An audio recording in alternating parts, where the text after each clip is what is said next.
Approximately 6 years ago, AFECC started collecting funds to start our building renovation project.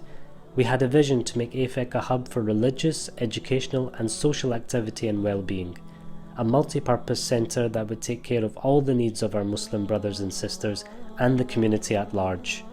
Over time, with the generous support of our community, we have managed to collect enough money to complete a number of renovations, including our main prayer hall, Sisters Prayer Hall and new classrooms to better the educational experience of our students. But we realise that we are limited by space to carry out the vast range of services the community needs, especially our youth.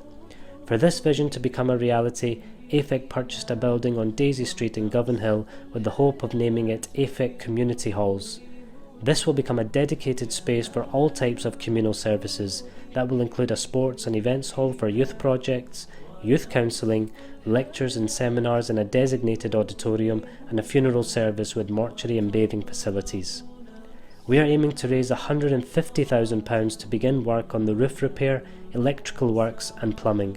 We urgently need your support to help us achieve our dream of making this a centre that you and your loved ones will benefit from. Please give generously.